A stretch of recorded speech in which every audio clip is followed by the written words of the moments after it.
Hello everyone, स्वागत है आपका सिविल रैंक स्टेट पीसीएस की क्लासेस में। सिविल रैंक के कोचिंग के थ्रू हम आपको कंप्लीट करा रहे हैं राज्यसभा, जिसमें हम पढ़ेंगे संरचना, शक्तियाँ, चुनाव, प्रक्रिया और महत्व। यह महत्वपूर्ण है इंडियन पॉलिटी के लिए, यूपीएससी के स्टूडेंट्स के लिए भी, यूपीपीएससी के स्टूडेंट्स के लिए भी, और उन विद्यार्थियों के लिए जो इंडियन पॉलिटी की तैयारी कर रहे हैं, उनके लिए भी ये उतना ही महत्वपूर्ण है जितना अन्य के लिए है, क्योंकि इंडियन पॉलिटी से संबंधित है। यदि आप हमारी किसी भी प्रकार की पीडीएफ डाउनलोड करना चाहते हैं तो ये टेलीग्राम चैनल का लिंक है, आप इस लिंक के थ्रू हमें ज्वाइन कर सकते हैं। और हाँ, क्यूआर कोड के थ्रू भी आप हमसे जुड़ सकते हैं और फ्री में पीडीएफ डाउनलोड कर सकते हैं। तो शुरू करते हैं आज के राज्यसभा का डिटेल में एक्सप्लेनेशन। संरचना, शक्तियाँ, चुनाव, प्रक्रिया और महत्व। तो सबसे पहले समझेंगे राज्यसभा क्या है। तो राज्यसभा को भारत की संसद का उच्च सदन कहते हैं, ठीक है। और निम्न सदन किसको कहते हैं? लोकसभा को। राज्यसभा का अर्थ है राज्यों की परिषद। यह सदन भारत संघ के राज्यों और केंद्र शासित प्रदेशों के मुद्दों और हितों का प्रतिनिधित्व करता है। तो कौन सा सदन की बात हो रही है? राज्यसभा की। तो यहाँ आपको याद रखना है, राज्यसभा किस में आती है? राज्यसभा आती है आर्टिकल 80 में, ठीक है, पहला। दूसरा, जो राज्यसभा होती है उसको उच्च सदन कहते हैं, दूसरा। अभी जो तीसरी बात आपको याद रखनी है, राज्यसभा जो होता है वो स्थायी सदन होता है। क्या होता है? स्थायी स्थायी सदन होता है। ये भंग नहीं होती राज्यसभा, ठीक है। लेकिन इसके जो मेंबर होते हैं वो अस्थायी होते हैं और प्रत्येक 2 वर्ष में 2/3, 2/3 जो प्रतिनिधि होते हैं वो रिटायर हो जाते हैं। तो ये आपको इतनी बातें इसमें याद रखनी है। तो राज्यसभा क्या है? राज्यसभा को भारत की संसद का उच्च सदन कहते हैं। और इसमें जो यूनियन टेरिटरीज होती हैं, जो यूटीज होती हैं, उनका समान प्रतिनिधित्व नहीं होता। अगर क्वेश्चन में पूछ लिया जाए कि राज्यसभा में यूटीज का समान प्रतिनिधित्व होता है, तो आपको याद रखना है नहीं होता है। तो राज्यसभा क्या है से संबंधित यदि कोई प्रश्न पूछेगा तो वो सारे प्रश्न अभी इसमें कंप्लीट हो गए। अब अगला समझते हैं राज्यसभा की संरचना। राज्यसभा कैसे बनी है, उसमें क्या क्या है, ये समझते हैं। तो हमने पहले बताया कि राज्यसभा किस में है? आर्टिकल 80 में है। राज्यसभा में कितने सदस्य होते हैं? मैक्सिमम 250।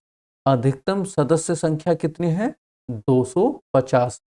और वर्तमान सदस्य संख्या कितने हैं? 238। राष्ट्रपति के द्वारा नामित सदस्यों की संख्या कितनी है? 12। वर्तमान में राज्यसभा में टोटल कितने हैं? 245 सदस्य हैं, जिनमें निम्नलिखित शामिल हैं। राज्य प्रतिनिधियों के 225 सदस्य, केंद्र शासित प्रदेशों के प्रतिनिधियों के 8 सदस्य और भारत के राष्ट्रपति द्वारा मनोनीत 12 सदस्य। आपको याद रखना है टोटल सदस्य संख्या जो वर्तमान में है वो 245 है और राज्य प्रतिनिधियों के 225 है। केंद्र शासित प्रदेशों के प्रतिनिधियों के 8 सदस्य हैं और भारत के राष्ट्रपति के द्वारा मनोनीत 12 सदस्य हैं। इससे रिलेटेड अगर कोई कंफ्यूजन है तो आप हमें बता सकते हैं। ये आपका कवर हो गया। अब समझते हैं सदस्यों का कार्यकाल। परमानेंट हाउस होता है लेकिन परमानेंट मेंबर नहीं होते, इनका रिटायरमेंट होता है। सदस्यों का जो कार्यकाल होता है, राज्यसभा के जो सदस्य होते हैं उनका जो कार्यकाल होता है वो होता है 6 वर्ष और लोकसभा के जो होते हैं उनका होता है 5 वर्ष। बीच में भी लोकसभा भंग की जा सकती है अगर बहुमत नहीं रहता है तो। सदन की प्रकृति स्थायी है लेकिन विघटन नहीं होता, ठीक है। राज्यसभा का विघटन नहीं होता है और जो इसको स्थायी सदन कहते हैं, लेकिन राज्यसभा के सदस्य जो होते हैं वो स्थायी नहीं होते। सदस्यों की योग्यता की बात करें तो उम्र कम से कम 30 वर्ष होनी चाहिए, मिनिमम आयु 30 वर्ष है और लोकसभा के 25 वर्ष है। उपचुनाव के माध्यम से चुने गए सदस्य केवल शेष अवधि के लिए कार्य करते हैं। ये आयोग के द्वारा प्रीलिम्स में पूछा गया प्रश्न है, याद रखिएगा और समझिए। ये कहना चाह रहे हैं कि मान लीजिए किसी ने 3 वर्ष तक कार्य किया, ठीक है? और वो उनका जो है उनकी जगह पे फिर उपचुनाव कराया गया, वो सीट खाली हो गई। किसी भी कारणवश मान लीजिए किसी कारणवश इनकी मृत्यु हो गई, अब वो सीट खाली हो गई, तो जो बचा हुआ जो और कार्यकाल है, जो 3 वर्ष का और कार्यकाल है, सिर्फ उसके लिए शेष अवधि के लिए ही उनको नियुक्त किया जाता है। यहाँ तक आप समझ गए? ठीक है। अगला समझते हैं राज्यसभा के चुनाव की प्रक्रिया। देखो मैं आपको बता दूं, राज्यसभा का जो चुनाव होता है वो अप्रत्यक्ष तरीके से होता है, ठीक है। अब अप्रत्यक्ष तरीका क्या है मैं बताता हूँ। अप्रत्यक्ष तरीका ये है कि जनता के द्वारा नहीं होता, जनता के द्वारा नहीं होता, बल्कि जनता के द्वारा जो लोकसभा के एमएलए जो चुने जाते हैं उनके द्वारा, जो एमएलए होते हैं उनके द्वारा राज्यसभा के जो मेंबर होते हैं उनको चुना जाता है, ठीक है। और अप्रत्यक्ष तरीके से होता है। यहाँ तक समझ में आ गया आपके? अब इसको समझ लेते हैं। नियमों के अनुसार केवल राज्य विधानसभाओं के निर्वाचित सदस्य, राज्य विधानसभाओं के निर्वाचित सदस्य ही राज्यसभा चुनाव में मतदान कर सकते हैं। राज्य के विधायक प्रत्येक 2 वर्ष में 6 वर्ष के कार्यकाल के लिए राज्यसभा हेतु सदस्यों का चयन करते हैं। तो कौन करता है सदस्यों का चुनाव? जो राज्य के विधायक जो होते हैं। नियमों के अनुसार राज्यसभा चुनाव के लिए नामांकन दाखिल करने हेतु न्यूनतम 10 सदस्यों की सहमति अनिवार्य है। जब आप राज्यसभा के लिए अपना नामांकन करते हैं तो आपके नामांकन के लिए 10 सदस्यों की सहमति आवश्यक होती है। राज्यसभा के सदस्यों का निर्वाचन राज्य विधानसभाओं के निर्वाचित सदस्यों द्वारा आनुपातिक प्रतिनिधित्व पद्धति के अनुसार एकल संक्रमणीय मत के आधार पर होता है। अब ये एकल संक्रमणीय मत क्या होता है वो समझ लेते हैं। एकल संक्रमणीय मत प्रणाली में मतदाता एक ही वोट देता है, किंतु वह कई उम्मीदवारों को अपनी प्राथमिकता के आधार पर वोट देता है। अर्थात वह बैलेट पेपर पर यह बताता है कि उसकी पहली वरीयता कौन है और दूसरी तथा तीसरी वरीयता कौन है, या जितने मेंबर होते हैं उसके हिसाब से। चुनाव जीतने के लिए उम्मीदवार को निर्धारित कोटा प्राप्त करना आवश्यक है, जिसकी गणना इस प्रकार की जाती है कि कोटा टोटल जितना है वो उसका कुल वोट डिवाइड करना है कुल सीटें +1। इस तरह से इसका पैरामीटर्स रेडी किया जाता है जीतने का। तो एकल संक्रमणीय मत समझ में आया। एक ही वैलिड पेपर होता है, एक वैलिड पेपर होता है और उसमें आपको प्रीफ्रेंस देना होता है, जैसे 1 2 3 इस तरह से प्रीफ्रेंस आपको सेलेक्ट करना होता है कि पहले नंबर पे हम इनको रखना चाहते हैं अपने हिसाब से, दूसरे पे इन्हें रखेंगे और तीसरे पे इन्हें रखेंगे। तो उस हिसाब से आपके वोट काउंट किया जाता है। इसी को एकल संक्रमणीय मत कहते हैं। समझ पाए? अब आगे समझ लेते हैं राज्यसभा सदस्यता के लिए योग्यताएं। भारत का नागरिक होना अनिवार्य है, पहली योग्यता। भारत निर्वाचन आयोग द्वारा नियुक्त किसी अधिकार के समक्ष शपथ या प्रतिज्ञा लेनी अनिवार्य है, ठीक है। आवेदन की आयु कम से कम 30 वर्ष होनी चाहिए। संसद द्वारा निर्धारित किसी भी अतिरिक्त योग्यता को पूरा करना अनिवार्य है। जो भी संसद के द्वारा अतिरिक्त योग्यताएं दी गई हैं, उनको पूरा करना अनिवार्य है। अगर आप में वो योग्यता नहीं पाई जाती है, तो फिर आप राज्यसभा के मेंबर बनने के या मेंबर के चुनाव में अपने आप को नामांकित करने के लायक नहीं होते हैं, आपको अयोग्य ठहरा दिया जाएगा। अब समझते हैं राज्यसभा सदस्यों के वेतन और भत्ते। राज्यसभा के जो सदस्य भारत की संसद द्वारा निर्धारित वेतन और भत्ते प्राप्त करते हैं। हालांकि भारतीय संविधान में राज्यसभा सदस्यों के लिए पेंशन नहीं थी, लेकिन 1976 में भारतीय संसद ने राज्यसभा के सदस्यों को पेंशन प्रदान करने का प्रावधान किया।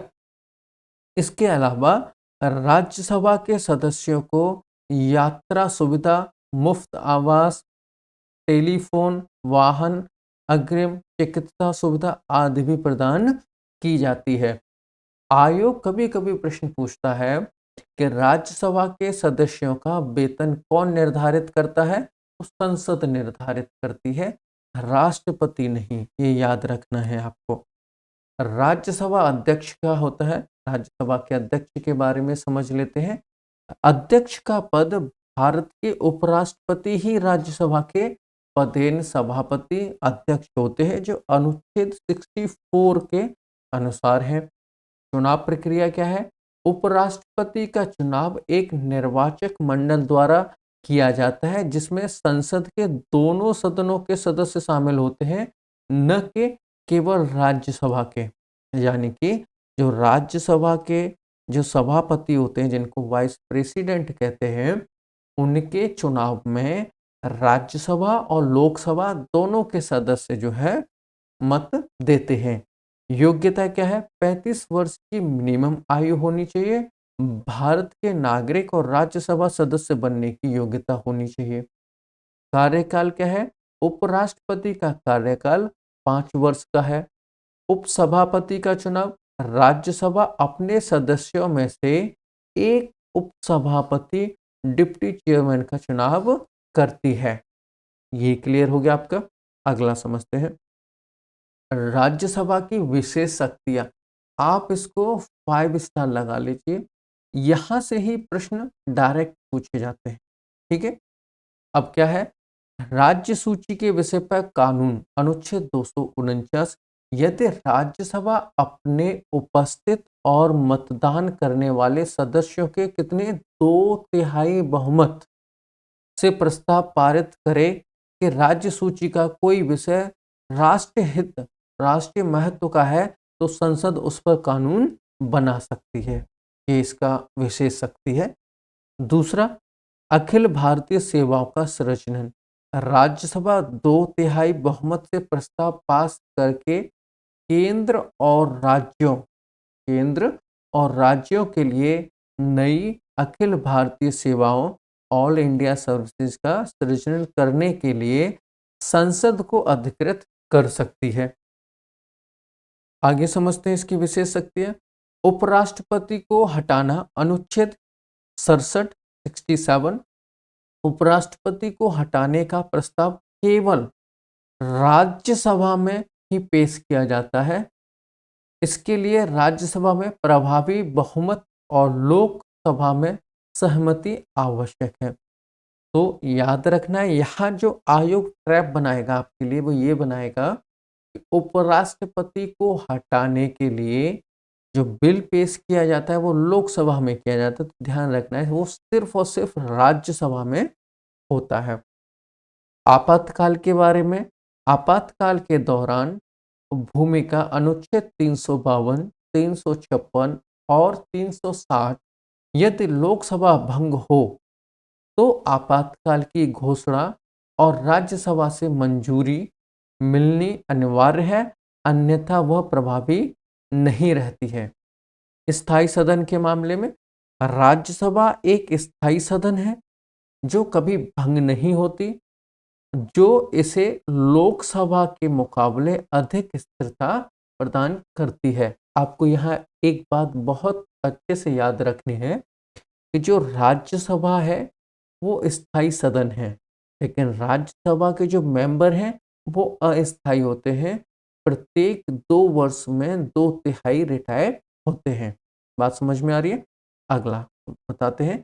इसके अलावा संवैधानिक संशोधन, महाभियोग और अन्य महत्वपूर्ण विधायी कार्यों में राज्यसभा की भूमिका लोकसभा के बराबर ही है और यह जल्दबाजी में लिए गए निर्णयों पर रोक लगाने का काम करती है।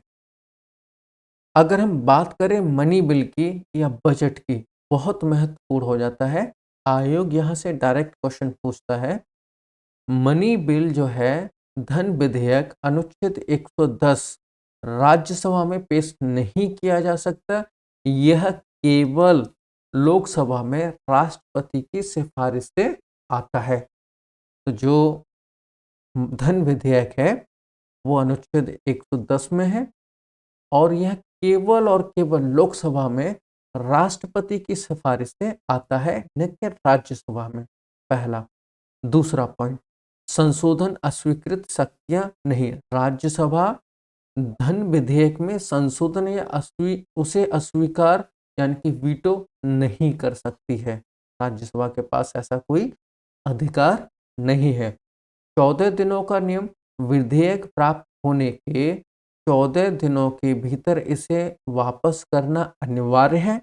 यदि ऐसा नहीं किया जाता है तो यह दोनों सदनों के पास माना जाता है, यानी कि यह दोनों सदनों से पास माना जाएगा, चाहे राज्यसभा पास करे।